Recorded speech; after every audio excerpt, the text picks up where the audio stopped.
In the previous spoiler, it was revealed that after over 6,000 years of inheritance, Luo Feng finally succeeded in binding the Star Tower as its master. At that very moment, no one was more delighted than Sitting Mountain Guest, who had waited billions upon billions of years for this day. Ever since the Star Tower's creation, it had finally welcomed its true owner. The instant he sensed the successful recognition, Sitting Mountain Guest crossed vast stretches of time and space, descending into the Star Tower's central hall to quietly await Luo Feng's awakening. Nearly 10 years later, Luo Feng's soul had fully recovered. As he slowly opened his eyes, the familiar, gentle voice he heard was none other than that of Sitting Mountain Guest. As someone who had once reached the God-King level, Sitting Mountain Guest had been reborn through the reincarnation secret technique as the only unique lifeform within the original universe. His true form stood over 100,000 kilometers tall, towering like a cosmic giant, hence his title among all races, Sitting Mountain Guest. Because he often sat silently atop a mountain in contemplation of the path to transcendence, that name became both his title and his legend. To converse with Luo Feng more easily, he compressed his form to 100,000th of its size, yet still stood over a kilometer tall. Even the natural aura he exuded was so immense that the original laws themselves seemed to retreat in deference. To Luo Feng, his presence was akin to that of a god descending upon the world. After a brief conversation, Luo Feng officially became the third and final disciple of Sitting Mountain Guest. The term final here did not refer to Luo Feng personally, but rather to the fact that he was the strongest being born from a life planet personally modified by Sitting Mountain Guest, the Earth, and the only one to succeed in claiming ownership of the Star Tower. In other words, should Luo Feng ever meet his demise, Sitting Mountain Guest would not resurrect him, but instead wait for the next qualified being to emerge from that same planet. Nevertheless, after observing Luo Feng across the ages, Sitting Mountain Guest had grown deeply appreciative of his temperament, character, and cultivation talent. If Luo Feng were ever to perish, he might very well make an exception and bring him back. Of course, as favored by the original universe, Luo Feng's true demise was almost impossible. That was why, although he had faced countless life and death crises, each time appearing on the brink of destruction, every peril ultimately became a blessing in disguise. As for why Luo Feng was chosen as the favored one of the original universe, that secret shall be revealed another time. From Sitting Mountain Guest, Luo Feng also learned that by becoming the master of the Star Tower, he had naturally become the leader of the Earth lineage. In fact, Sitting Mountain Guest already regarded Luo Feng's eventual rise to a stature rivaling that of Primal Chaos City leader as an inevitable destiny. It must be known that back during the early evolution of the original universe, Sitting Mountain Guest had meticulously planned the creation of both the Flame God lineage and the Earth lineage, even expending immense effort and over half his wealth to forge Arcana-grade treasures for their respective leaders. Among them, the Star Tower was unparalleled. Even if the entire human race combined all its resources, it would still be impossible to create a second one. Even more astonishing was the fact that during the forging of the Star Tower, an ultimate lifeform had intervened and altered its structure, making it so mysterious that even Sitting Mountain Guest himself could not fully comprehend its secrets. For this reason, although Luo Feng had already become the master of the Star Tower, he could not yet truly wield its power due to still being at the world master level. Sitting Mountain Guest therefore gave him a strict order: unless he reached the universe overlord realm, he was forbidden from taking the Star Tower away and must instead allow it to remain on the extraterritorial battlefield. After all, the Star Tower had stood motionless on the 7th battlefield for billions of years. If it were to suddenly vanish, it would undoubtedly send shockwaves throughout the entire universe. At that point, every king immortal within the tower's region would be seized by the higher authorities of their respective races, subjected to soul-searching investigations. One must understand that in the eyes of the great leaders of each race, a treasure of such grade could only be controlled by their strongest members. They were completely unaware that beings above the universe venerable level were fundamentally incapable of passing the Star Tower's inheritance trial. Since the Earth lineage was a race personally guided and nurtured by Sitting Mountain Guest, with the soul as its foundation, once Luo Feng advanced to the immortal level, even with the help of 9 Calamities' secret tome to elevate his life gene level, his soul would still surpass his body in strength. As the leader of the Earth lineage, Sitting Mountain Guest naturally could not allow such an imbalance between body and soul. Therefore, aside from the Star Tower, he had also specially prepared a Universe Master level Arcana armor for Luo Feng, the Calamity armor, to compensate for that gap and further strengthen his base strength power. The Calamity armor was ranked even higher in grade than a pair of Sure Wu wings, though its actual power was slightly inferior to what its level should have. This was because Sitting Mountain Guest had deliberately endowed it with the ability to generate offspring forms, sub-armor units categorized as Soldier Armor, General Armor, King Armor, and Emperor Armor. These armor beads could only be used by members of the Flame God race and Luo Feng himself. Since Luo Feng had cultivated the 9 Calamities secret tome, his body constitution followed the same evolutionary path as the Flame God race, though superior in quality, and as long as his base strength met the requirement, he could naturally use them with ease. This also explained why, despite countless eras of research, the Virtual Universe Company had never been able to uncover the secret method behind the King Armor's creation. However, as the core armor, the Calamity Armor, though of an exceptionally high grade, had extremely strict conditions for activation. Even with Luo Feng's body having been transformed far beyond ordinary limits through the 9 Calamities secret tome, he would still need to reach at least the immortal level before being able to truly unleash its power. For safety reasons, Sitting Mountain Guest temporarily entrusted the Calamity Armor to Flame Emperor for safekeeping.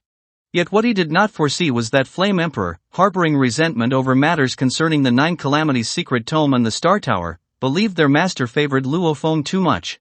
Thus, when Luo Feng later requested the armor, Flame Emperor deliberately stalled and made things difficult, refusing to hand it over early. As a result, although the two were fellow disciples, the relationship between Luo Feng and Flame Emperor was far from harmonious.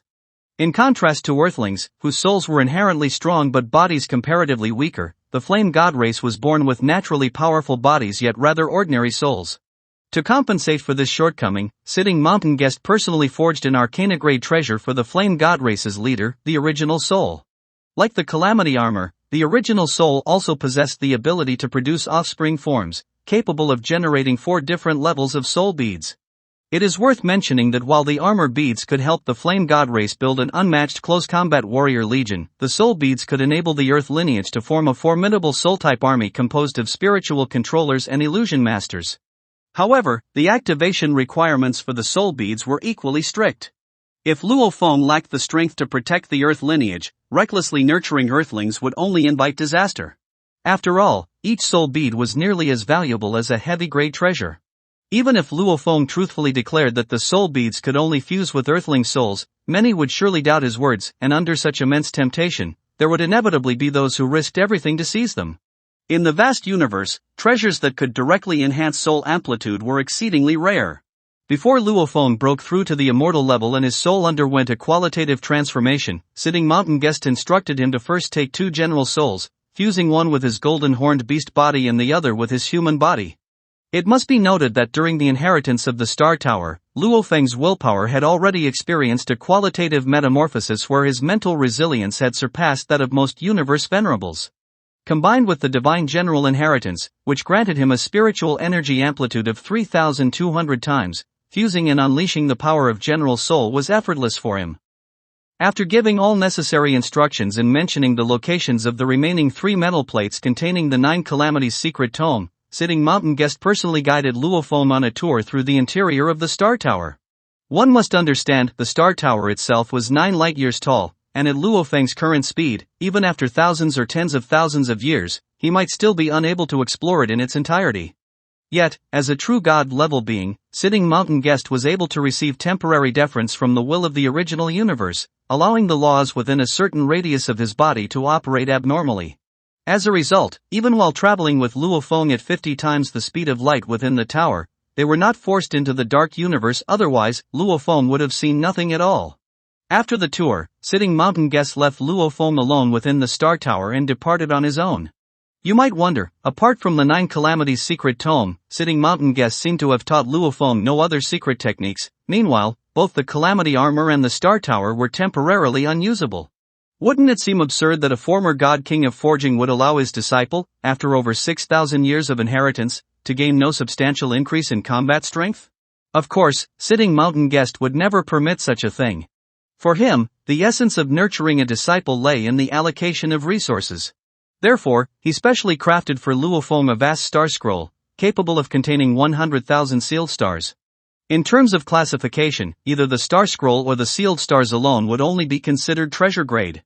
However, when the two were combined and pushed to their full potential, their overall power was enough to ascend into the Arcana-grade treasure level. What made them even more extraordinary was that, unlike typical spiritual weapons such as the Yenshin armament or beast god weapon, whose structures were permanently fixed by engraved secret runes to best suit their creator rather than their wielder. In contrast, the runes within the Star Scroll could shift freely in accordance with Luo Feng's strength and will, allowing real-time modification and optimization. This made it far more practical and versatile than conventional spiritual weapons. Furthermore, each sealed star was as massive as an actual planet and forged from at least grade G materials. Its sheer impact power alone was enough to overwhelm countless king immortals. When further empowered by Luo Feng's willpower and the surge of spiritual energy born from his fusion with the General Soul, his combat power as a spiritual master was no weaker than that of a limit king immortal, easily capable of suppressing them. It could truly be said to be his most formidable core strength at present. In addition, the towered bead that had merged with Luo Feng's soul during the inheritance was itself a defensive Arcana-grade treasure. With it guarding his soul, even when faced with a universe master's spiritual assault, Luo Feng could still retain a sliver of consciousness enough to trigger self-detonation if needed. As long as one of his clones, carrying a core, remained hidden somewhere safe, no one could truly annihilate him. After all, the internal world of his golden-horned beast was vast and brimming with world energy which ample enough for him to reconstruct a new body within moments. Following Sitting Mountain Guest's advice and his own judgment, Luo Feng first collected 100 sealed stars into the Star Scroll, engraving upon them the secret runes of Heaven-Tearing Claw. When he tested their might, the unleashed power of the Star Scroll left him deeply delighted. After putting everything in order, Luo Feng finally calmed his mind and reconnected to the virtual universe. Previously, he hadn't dared to multitask during his conversation with Sitting Mountain Guest. After all, that man was not only the founder of the Earth lineage, but without him, Earth itself would not exist. Moreover, given that his strength rivaled even that of the founder of Hugh Jack's dojo, yet he willingly accepted Luo Feng as his disciple, Luo Feng naturally dared not show the slightest distraction. However, when he successfully logged into the virtual universe, the sight before him left him stunned. Among the tens of thousands of unread messages, over 99% were from Su Xian, filling his heart with guilt. After all, he had never expected that the inheritance process of bonding with the weapon would last over 6,000 years. He had written a farewell message without much thought, which he never expected would cause his family nearly a century of. As soon as Luo Feng entered the virtual universe, he saw Luo Ping's weary face where his expression haggard and dispirited. Little did he know that at this very moment, the Luo family was facing an unprecedented crisis. As the primary managers of the family, Su Xian and Luo Ping were under unimaginable pressure. After all, the Luo family had flourished for tens of thousands of years, its descendants numbering in the countless millions which could spread across more than 10,000 life planets. A single misstep in their dealings with the major powers could spell total catastrophe for their kin. Worse still, Luo Feng's disappearance for several millennia had stirred turbulent undercurrents throughout the universe. As the core world master of the primordial void space and direct disciple of Primal Chaos City leader, his absence from the training grounds for thousands of years naturally led to rampant speculation and rumor. Once the outside world began to suspect that Luo Feng had met his demise, the Luo family, which seen as a juicy prize, would inevitably draw the covetous eyes of countless powers seeking to carve it up. Meanwhile, spies planted by hostile races seized the opportunity to fan the flames, thrusting the Luo family into the eye of the storm. One major power's patriarch, after failing to contact Luo Feng, even went so far as to turn a blind eye while his clan used their influence to oppress the Luo family. Already burdened with guilt toward Su Xian, Luo Feng erupted in fury the instant he learned she had been humiliated by forces from another universe country. Without hesitation, he burst straight into their council hall, abruptly halting the meeting. His voice was cold as ice as he declared that the opposing patriarch must give him a satisfactory explanation, otherwise, he swore to erase their entire clan from the long river of history. After all, that patriarch was merely a low-tier king immortal where killing him would be as easy as crushing an ant for Luo Feng. Even his master, a universe country lord, would not dare offend Luo Feng over the death of a mere disciple. One must understand, the ruler of a typical universe country was, at best, on par with Venerable Nine Swords, utterly powerless before a universe overlord. Luo Feng's senior brothers, such as Venerable Gui Yi, could annihilate a universe country lord effortlessly. Thus, under Luo Feng's overwhelming pressure, the patriarch had no choice but to surrender 99% of his clan's assets, hand over all those involved to the Luo family for punishment, and even pay a massive compensation fee. Though the punishment seemed severe, it served as a powerful deterrent, which proof that bullying the Luo family came with an unbearable cost. After enduring centuries of strain, Su Xian finally saw Luo Feng return safe and sound. In that moment, the weight crushing her heart lifted completely. She wished time could stop, just so she could stay quietly in Luo Feng's arms forever.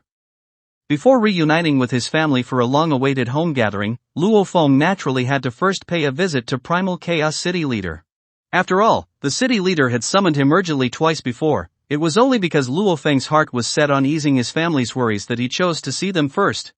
Upon meeting again after so many years, Primal Chaos City Leader immediately sensed that Luo Feng's consciousness and willpower had both undergone tremendous growth, and that he had even gained recognition from the original law of space. In terms of his comprehension of the original law of space, Luo Feng was now roughly equivalent to the 18th level of the Heavenly Bridge, or the realm of a low-tier king immortal.